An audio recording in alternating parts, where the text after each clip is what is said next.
रोहित के हाथ में वो चिट्ठी अब भी थी। तुम जो भी कर रहे हो, हम सब देख रहे हैं। इस एक लाइन ने उसके अंदर एक अजीब सी घबराहट पैदा कर दी थी। उस रात के बाद कुछ भी वैसा नहीं रहा। उस चिट्ठी ने जैसे उसकी ज़िंदगी को बदल कर रख दिया था। उसका कॉलेज जाना मुश्किल हो गया और पार्ट टाइम जॉब जैसे एक बोझ बन गई थी।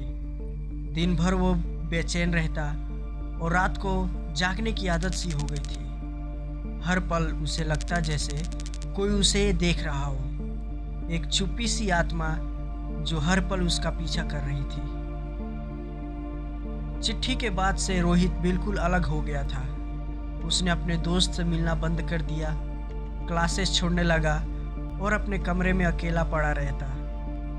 उसका रूम छोटा था, सिर्फ एक खिड़की थी जिसमें से थोड़ी सी रोशनी आती थी, लेकिन उस रोशनी में भी अब उसे डर महसूस होता था। उसे लगता जैसे कोई उसे देख रहा हो। हर रात जब उसने अपनी आंखें बंद करने की कोशिश की, उस चिट्ठी की वो लाइन उसके दिमाग में गूंजती थी, हम तुम्हें देख रहे हैं। जैसे उसकी ज़िंदगी एक अनजानी नज़र के नीचे थी। पहले तो रोहित ने इस खौफ को बस अपनी सोच समझकर टालने की कोशिश की, लेकिन दिन ब दिन ये खौफ एक बदलाव में बदलने लगा। उसके सपने अब अजीब से बनने लगे। रात को जब वो सोता तो उसके सपने में एक अजनबी चेहरा उसका पीछा करता और हर बार उसे वही लाइन याद आती। सुबह जब वो उठता तो उसे महसूस होता जैसे उसने कोई बुरा सपना देखा हो, लेकिन ये सपने अब उसके जीवन का हिस्सा बन गए थे। रोहित ने अपने आप को दुनिया से बिल्कुल अलग कर लिया। उसके हॉस्टल के कमरे में सिर्फ अंधेरा था और उसके अंदर का डर अब डिप्रेशन में बदलने लगा था। वो ना तो किसी से बात करता, ना कॉलेज जाता और ना ही अपने पार्ट टाइम जॉब पर जाने की ताकत महसूस करता। हर पल उस चिट्ठी का खौफ उसके मन को दबाए रखता। एक वक्त ऐसा भी आया जब उसने अपना खाना खाना भी छोड़ दिया, जैसे ज़िंदगी का मतलब ही ख़त्म हो गया। कुछ दिन ऐसे ही गुजर गए, लेकिन एक रात जब उसने सोचा कि ये खौफ उससे ख़त्म कर देगा, उसके दिमाग में एक विचार आया, अगर ये चिट्ठी सच है तो इसका राज क्या है? क्या ये सच में कोई खौफ है या कोई दूसरा संदेश? उस रात पहली बार उसने खुद से एक सवाल पूछा, मुझे इस चिट्ठी का हर राज पता लगाना होगा। अगली सुबह जब रोहित ने अपने हॉस्टल के बाहर कदम रखा, उसे एक अजीब सी शांति महसूस हुई। उसने सोचा कि इस राज का जवाब उस जगह में नहीं थी जहां वो अब तक था।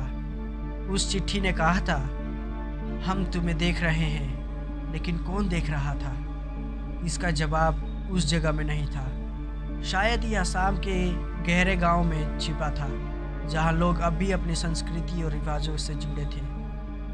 एक सीनियर स्टूडेंट ने रोहित को एक बार कहा था, असम के कुछ गहरे गांव में प्राचीन रिवाजों के बीच कुछ ऐसा राज है जो तुम्हें इस दुनिया की सच्चाई दिखाएंगे। तुम्हें वहां जाना होगा। रोहित ने अब फैसला कर लिया था, वो असम के रूरल इलाकों का सफ़र करेगा। अपनी पहली मंजिल के रूप में रोहित माजुली के एक छोटे से गांव का सफ़र करने निकल पड़ा। ब्रह्मपुत्र के बीच में ये माजुली एक द्वीप था जहां प्राचीन असम का जीवन आज भी जिंदा था। जब वो वहां पहुंचा तो पहली बार उसने एक अजीब सी शांति महसूस की। वहां के मिट्टी के बने घर, खुले खेतों में काम करते लोग और हर तरफ एक शांति का माहौल, ये सब उसके दर्द को कुछ पल के लिए दूर कर रहा था।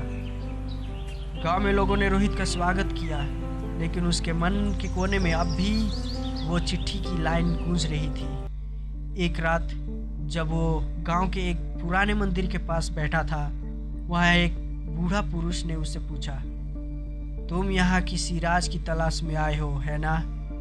ये सब तुम्हारे अंदर का खौफ है, लेकिन इसका जवाब तुम्हें यहीं मिल सकता है, लेकिन तुम्हें और गहराई में जाना होगा। उस बूढ़े आदमी की बात ने रोहित के दिल को छू लिया। माजुली के शांत वातावरण ने उसके मन को थोड़ा हल्का जरूर किया था, लेकिन चिट्ठी का राज अब तक हल नहीं हुआ था। गांव के लोग अपनी मिट्टी से जुड़े हुए थे और उनकी संस्कृति ने रोहित को अंदर तक प्रभावित किया। गांव के प्राचीन उत्सव बिहू में उसने देखा कैसे लोग मिट्टी से मिट्टी तक जीते थे, और यही उसके अगले सफर का अगला कदम था। एक रात जब रोहित अपने कमरे में था, उसने अपने बेड के नीचे एक और चिट्ठी देखी। उस चिट्ठी में सिर्फ एक लाइन थी, गांव के बीच तुम्हें जो दिख रहा है वो सच नहीं, तुम्हें और दूर जाना होगा। रोहित का सफ़र अब और भी गहरा होने वाला था। असम का प्राचीन गांव का राज उसके सामने था, लेकिन उसे अब उस राज के पीछे का सच ढूंढना था। क्या ये चिट्ठी बस एक खेल थी या उसके सपनों के पीछे कुछ और ही सच छुपा था? जानने के लिए देखिए टॉक्स ऑफ असम का अगला एपिसोड।